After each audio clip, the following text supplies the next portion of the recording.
Estátuas e cofres e paredes pintadas, ninguém sabe o que aconteceu. Ela se jogou da janela do quinto andar. Nada é fácil de entender. Fala, apicultores! Tudo belezinha com vocês? Sejam bem-vindos a mais um vídeo do canal Apicultura, o canal que defende a causa literária e valoriza a literatura. Gente, eu sei que eu estava demorando. Desculpa, eu estava demorando para postar mais um vídeo aqui, mas é porque as coisas não estão muito fáceis. Eu não quero bancar, fazer a filosofia do coitado aqui, do mimimi, mas as coisas não estão fáceis. Mas vai melhorar porque a gente está estudando e quem estuda avança com moderação, desde que tenha moderação e humildade. Então, nós paramos na aula anterior sobre A Sombra, né? O livro do Christopher Vogler, né? A Jornada do Herói. Aliás, a Jornada do Escritor. E hoje nós vamos dar sequência, ou seja, vamos dar continuidade aos estudos, beleza, pessoal? Então, se você ainda não viu os vídeos anteriores, dê uma passadinha lá, comece tudo do zero, a não ser que você não queira. Você quem sabe, mas eu te aconselho a ir para o primeiro vídeo, que é uma série sobre como escrever bem, beleza? Vocês não se espantem porque aqui é o som da natureza, que é o canto de um passarinho que nós temos aqui. Mas enfim, vamos direto para a aula. Deixa eu desabilitar a câmera para nós podermos dar continuidade ao nosso conteúdo. Vamos lá.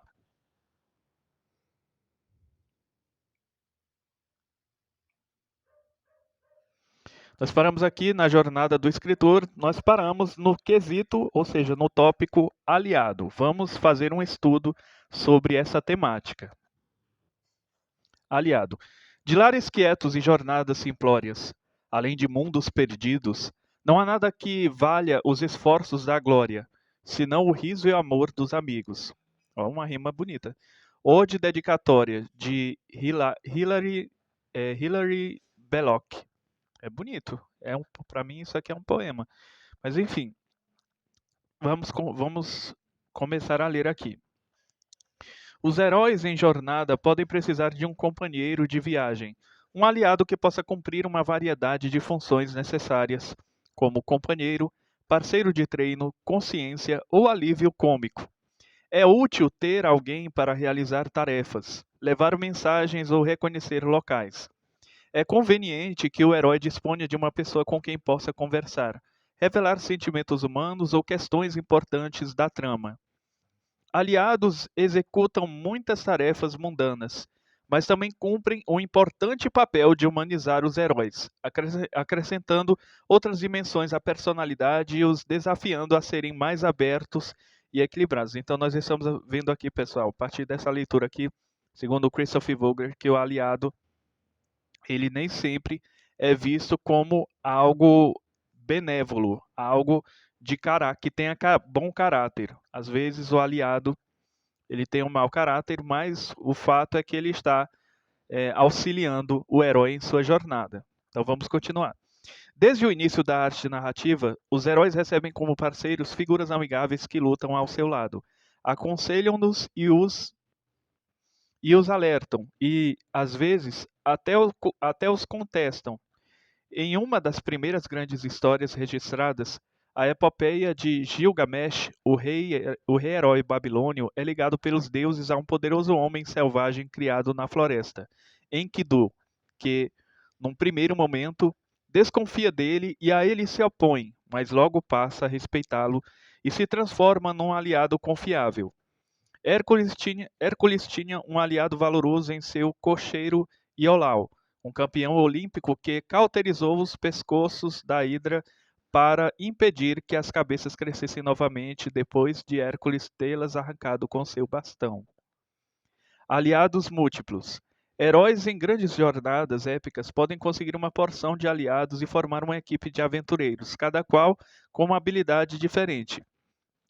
Odisseu tem seus camaradas. Gente, isso aqui tem tudo a ver, bicho. Tem tudo a ver com o Mágico de Oz. Se você parar para observar, como é que começa, tá lá Doroteia, né, Dorothy na sua casinha, né, no bem bom da vida, na sua zona de conforto, não é? Lá acho que é no Kansas, né, Texas. E aí aparece o vendaval, leva ela para um mundo mágico, que é o mundo de Oz, né? E ali ela vai conhecendo o leão, o homem de lata e o espantalho. São os aliados dela, entendeu? Porque um herói sozinho é que nem aquele ditado, né? Uma andorinha só não faz verão. O herói sozinho, ele não leva a história para frente, tá entendendo? É necessário que haja outros personagens. E aqui eu dou uma ênfase. Aqui vai uma ideia bastante interessante.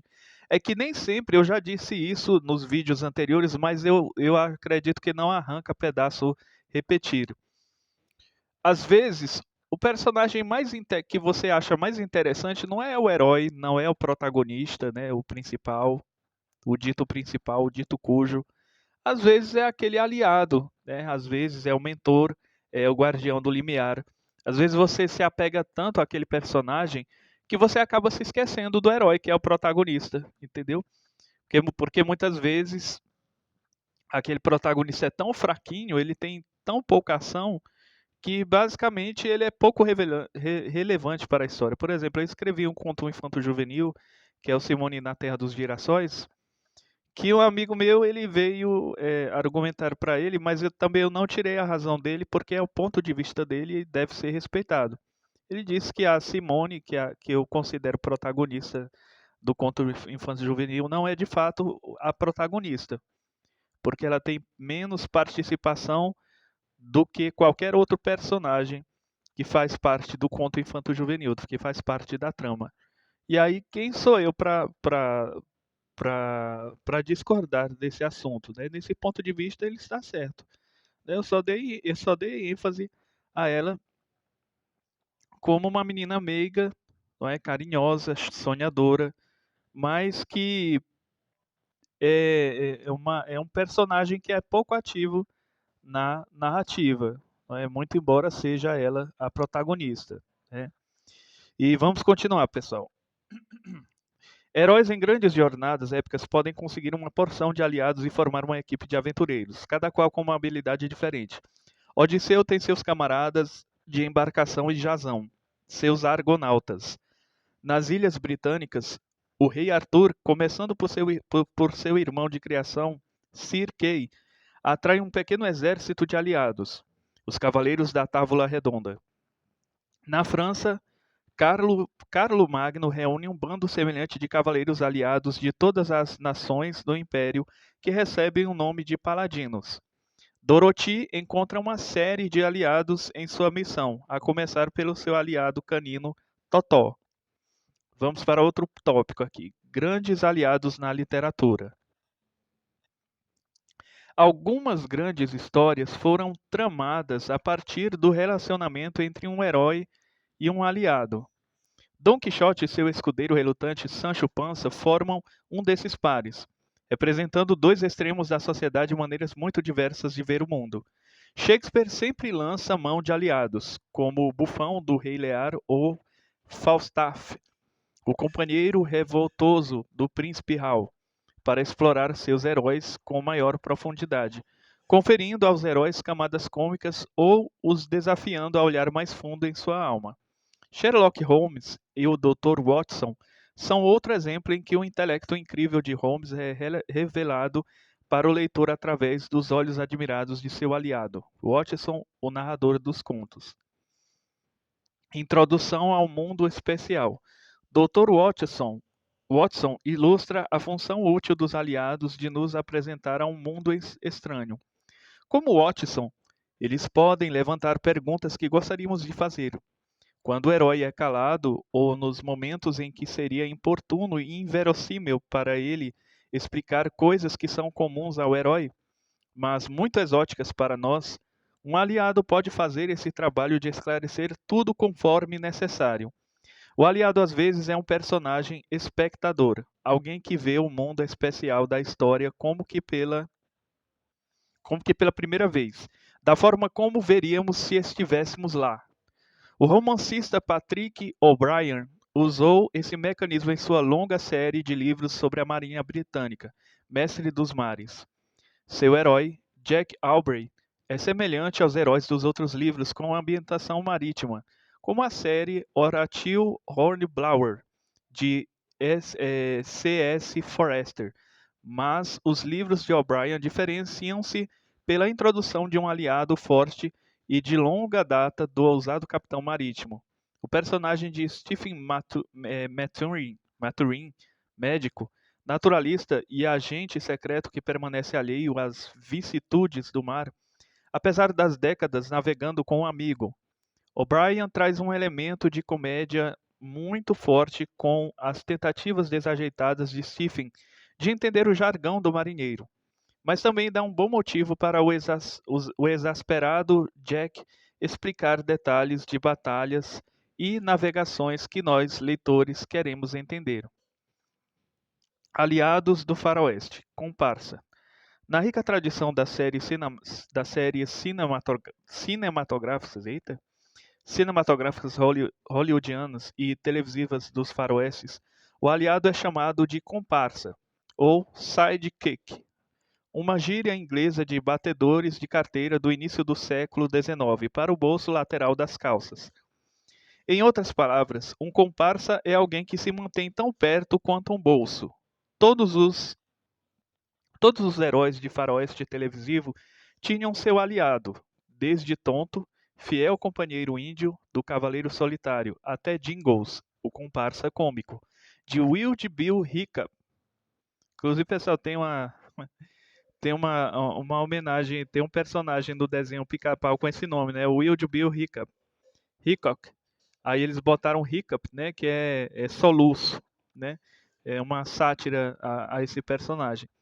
Interpretado pelo ator Andy Devine, que também fez o papel de aliado em muitos filmes de faroeste que remontam a No Tempo das Diligências.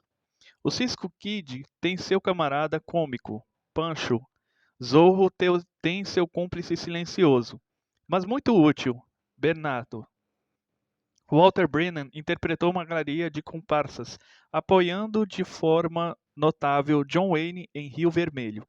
Nesse filme, ele vai além dos papéis costumeiros de aliado como alguém que traz alívio cômico e alguém para o herói conversar. Aqui também serve como uma consciência, resmungando todas as vezes que o personagem de John Wayne comete um erro moral e alegrando-se quando o filho adotivo de Wayne finalmente o enfrenta. O relacionamento com o aliado pode ser bastante complexo, às vezes se transformando em material dramático por si só. Um vasto corpo de histórias foi escrito e filmado sobre Wyatt Earp, o homem da lei virtuoso do faroeste, e seu aliado rebelde alcoólatra, doentio e muito perigoso Doc Holliday. Em algumas versões da lenda, como no ruidoso Sem Lei e Sem Alma, do diretor John Sturges, os dois homens são quase idênticos e, enquanto se juntam para combater a ameaça externa do bando de Clinton, também são dois símbolos de um grande debate na cultura norte-americana entre o universo de rígida moral dos puritanos, representado por Wyatt Earp, o cumpridor das leis, e o lado rebelde mais selvagem, representado por Holiday, um jogador do Velho Sul. Gente, inclusive, essa questão aí do aliado não é somente com herói, não, viu, gente? Engana-se quem pensa que é só o herói que tem aliados. O lado do mal também tem seus aliados. Isso acho que todo mundo que tem um senso comum sabe disso, né? Por exemplo, o, o filme The Prestige, que foi traduzido aqui no Brasil como O Grande Truque, né? O, o mágico lá que é o protagonista, né, que é o ator que interpretou o Wolverine em X-Men, o grande Dantum, né, ele tem um aliado, né, que é um engenheiro, que é o cara, o empresário dele. E o outro cara lá, o Fellow, né, ele tem o irmão dele, que é o irmão gêmeo, é o aliado dele, o Borden, né? Então tem o Borden e o Fellow contra o mágico lá, o grande Danton e o empresário dele, né? Então, o lado do mal também tem os seus aliados. Vamos lá, aliados não humanos. Aliados não precisam ser humanos. Em algumas religiões do mundo, é atribuído a cada pessoa um espírito protetor, um comparsa ou aliado para a vida inteira. Pode ser um anjo, o anjo da guarda que deve zelar pela pessoa e mantê-la no caminho correto, ou uma deidade menor de qualquer tipo. Os egípcios ensinam que Khemu, o deus construtor com cabeça de carneiro, formou cada pessoa com argila em sua roda de oleiro e, ao mesmo tempo, fez um Ka ou espírito protetor na sua forma exata. O Ka, ou Ka, acompanhava cada pessoa durante toda a vida e também na vida após a morte, contanto que o corpo da pessoa fosse preservado. Seu trabalho era encorajar a pessoa a levar uma vida boa e útil. Os romanos também acreditavam que cada homem tinha um espírito guardião ou aliado, seus gênios, e que cada mulher tinha um Juno. Originalmente, eles eram fantasmas dos distintos ancestrais da família, mas mais tarde tornaram-se deidades de guarda pessoais. Cada pessoa fazia oferendas a gênios ou Juno em seu aniversário em troca de orientação e proteção, ou por um pouco de ideias extras. Não apenas os indivíduos, mas também famílias, lares, o Senado, cidades, províncias e todo o império podiam ter esses aliados protetores sobrenaturais. A peça e o filme Harvey mostram um homem que confia num amigo imaginário, uma espécie de aliado psíquico que o ajuda a lidar com a realidade. O personagem de Woody Allen em Sonhos de um Sedutor invoca o espírito da persona cinematográfica de Bogart para orientá-lo nas sutilezas do amor. O filme A Felicidade Não Se Compra apresenta um homem desesperado sendo ajudado por um aliado angelical. Vamos agora para aliados animais. Animais como aliados são comuns na história da narrativa. Especialmente as deusas são acompanhadas por animais aliados, como Atena e sua companheira coruja, o Artemis e o veado, que sempre é visto correndo ao seu lado. O bufão dos contos populares europeus, tio Eulenspiegel, sempre foi associado a dois símbolos, uma coruja e um espelho. Seu nome em alemão, Eulenspiegel, pode ser traduzido literalmente por espelho coruja, sugerindo que ele é sábio como uma coruja e que se ergue como um espelho para a hipocrisia da sociedade. A coruja tornou-se um aliado relutante de Tio na animação Tio Eulenspiegel. Os heróis do faroeste sempre contam com o apoio de aliados animais, como o elegante corcel Trigger e o cão Bullet de Roy Roger. Aliados do além-túmulo. Contos populares antigos trazem aliados até dentre os mortos. O nome da banda, The Grateful Dead, os Mortos Gratos, teve suas origens num termo usado numa lenda para os mortos que ajudam os vivos em gratidão por terem feito algo para apaziguar sua alma, como pagar uma dívida para lhe dar um enterro decente. The Helpful Ghost, o fantasma prestativo, é o título de um romance de Sheila Rosalind Allen, no qual um fantasma resolve questões românticas numa casa antiga. Serviçais prestativos. Outra face de aliado em contos populares é a do serviçal prestativo, um personagem tipo em contos românticos que ajuda o herói a alcançar seu objetivo ao levar cartas de amor e mensagens ou providenciar disfarces, esconderijos, rotas de fuga e álibis. Planchet, o resignado serviçal de D'Artagnan, é um dos serviçais prestativos em Os Três Mosqueteiros. E o mordomo de Dudley Moore, interpretado pelo grandioso John Gielgud, desempenha esse papel em Arthur, o milionário sedutor. O mordomo do Batman, Alfred, cumpre muitos papéis. E deve-se observar que a função de aliado pode facilmente se sobrepor àquela do mentor, pois aliados às vezes tomam a função de guiar o herói em questões espirituais ou emocionais. Função psicológica. O aliado, gente, o aliado ele é muito importante mesmo. Tal qual os outros personagens da construção da jornada do herói. Assim como o mentor é importante, assim como o guardião do limiar é importante, assim como o camaleão, como o sombra, certo? É, eu acredito, eu preciso abrir um parênteses aqui, colocar, imprimir uma ideia minha. Eu creio, eu estou dizendo eu, né? Não sei se você vai concordar ou não, mas eu acredito que um dos objetivos principais de se escrever um livro, principalmente um livro que contenha uma narrativa, seja o objetivo de criticar comportamentos. Porque sempre vai ter coisas escandalosas e coisas negativas neste mundo. Então a gente não vai escrever somente sobre o que é belo. E até mesmo a gente escrevendo um conto de fadas, a gente está de uma certa forma criticando comportamentos. A gente está criticando o governo, ou a família, ou a sociedade. Ou a gente está criticando Deus, o diabo, apesar de que Deus não tem culpa de nada. A gente está querendo culpar o diabo, está querendo culpar a gente mesmo, às vezes.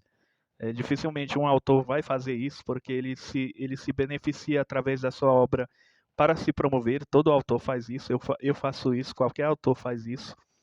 Mas eu acredito que a narrativa é uma espécie de crítica de comportamento, de conduta, de criticar condutas. Mas enfim, vamos voltar aqui para a leitura. Função psicológica. O aliado, tanto em sonhos como na ficção, pode representar as partes não expressas ou não utilizadas da personalidade que deverão ser acionadas para que façam seu trabalho. Nas histórias, os aliados nos fazem recordar dessas partes não utilizadas e trazem à mente os verdadeiros amigos e relacionamentos que podem ser úteis para nós na jornada de nossa vida. Aliados são capazes de representar forças internas poderosas que poderão vir em nosso auxílio numa crise espiritual. Essa é a função psicológica, viu, viu pessoal? Vamos aqui para o tópico aliados modernos. Os aliados modernos destacam-se no mundo moderno das narrativas. Na ficção, eles sugerem caminhos alternativos para a resolução de problemas e ajudam a lapidar a personalidade dos heróis, permitindo que expressem medo, humor ou ignorância, qualidades por vezes inapropriadas para o herói. James Bond confia em sua leal aliada, senhorita Moneypenny, e ocasionalmente precisa da ajuda de seu aliado norte-americano, o agente da CIA Felix Leiter. Escritores de histórias em quadrinhos, com o intuito de expandir a atração de suas histórias para leitores mais jovens, não raro acrescentam jovens aliados para seus super-heróis, como Robin, o ajudante do Batman, Simba, o leãozinho herói de O Rei Leão. Tem seus aliados cômicos, Timão e Pumba. Existe uma visão do futuro no universo de Guerra nas Estrelas, no qual máquinas, animais, alienígenas e espíritos podem atuar como aliados. Cada vez mais as inteligências artificiais e robôs serão vistos como aliados naturais à medida que entramos em novas jornadas no espaço e em outros reinos desconhecidos. Isso é verdade, gente. Tanto é que na saga O Nome do Mal, a franquia O Nome do Mal que eu estou escrevendo, a partir do não, no volume um mesmo, aparece um, um carinha. Não posso dar spoiler aqui, dessa vez eu não vou dar spoiler, não, viu, pessoal? Aparece um cara que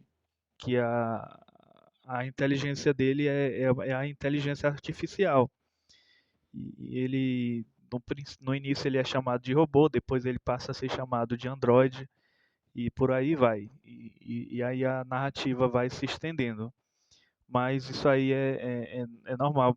É bem natural você colocar um pouco de ficção científica em algumas narrativas. Por exemplo, nós temos a novela As Aventuras de Poliana, que tem a inteligência artificial, que são robôs que se comunicam com o personagem Otto e outros personagens, a protagonista Poliana.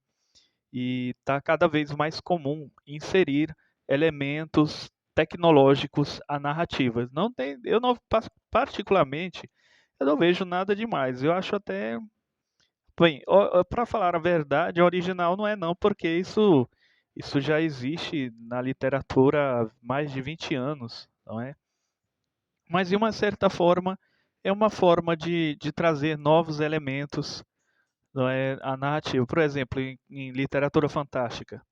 Literatura fantástica, você já está cansado, você já está cansado de ver dragão, dragão, dragão, dragão, só o que aparece. Tem que ter, na literatura fantástica tem que passar pelo processo de adaptação, se adaptar à modernidade, trazer novos conceitos, não é? Novos monstros com aparências diferentes. É aí onde o escritor se destaca. Agora, eu acho da hora, tá entendendo? Eu acho legal o fato de ter um dragão para você, como seu aliado, para você, ou então você lutar contra o dragão, assim como acontece no filme The Hobbit, né, que é do Senhor dos Anéis, da série Senhor dos Anéis. Mas assim, é porque dragão tá, como a gente fala, desculpa a expressão, tá meio melado, entendeu? Tá meio tá manjado na literatura fantástica. Então, eu acredito que requer uma nova concepção, uma nova reformulação da escrita na literatura fantástica. Mas quem sou eu para dar alguma opinião? Isso é apenas uma sugestão minha. Eu digo isso porque um, um dos primeiros livros que eu escrevi foi de literatura fantástica, chamado Código da Fantasia. E ao meu ver, é um livro assim, digamos assim, besta, né? Simples, mas é um livro que ele tem uma certa complexidade. Ele é até interessante, de certo do ponto de vista fantástico, né? Da literatura fantástica, né? Os diálogos eu não considero os diálogos tão bem construídos assim, mas até que o enredo é bacana, né? E é isso, pessoal. Então vamos continuar aqui. Pícaro, pessoal, vamos deixar para a próxima aula. Vamos deixar a criançada para o próximo vídeo, viu? No próximo vídeo vamos falar sobre o pícaro, beleza? Eu queria agradecer desde já por você ter me acompanhado até agora. Muito obrigado de coração, obrigado mesmo. Se você puder, compartilhe os nossos vídeos, compartilhe aí, que eu tenho certeza que não vai arrancar pedaço. Você não vai ficar nem mais pobre nem menos pobre. Compartilhe aí porque esses vídeos são totalmente gratuitos para quem quiser aprender a escrever uma boa narrativa, certo? E eu vou deixar os meus contatos, como é de praxes, como é do meu costume deixar aqui. Quem quiser se comunicar comigo, basta mandar mensagem através do WhatsApp 999820768. Repetindo, 999820768. Ou então pode mandar mensagem através do Gmail, que é rodriguesubiratã788@gmail.com. rodriguesubiratã788@gmail.com. Belezinha, pessoal? Então, muito obrigado desde já. Eu acredito que agora só vai dar para fazer o próximo vídeo amanhã, quem sabe, se for possível. E é isso, viu, pessoal? Muito obrigado desde já. Compartilha aí os nossos vídeos, viu, para a gente poder crescer, divulgar a nossa literatura e ajudar mais e mais pessoas que se interessam pela literatura. E estamos às ordens. Muito obrigado, viu, pessoal? Até a próxima.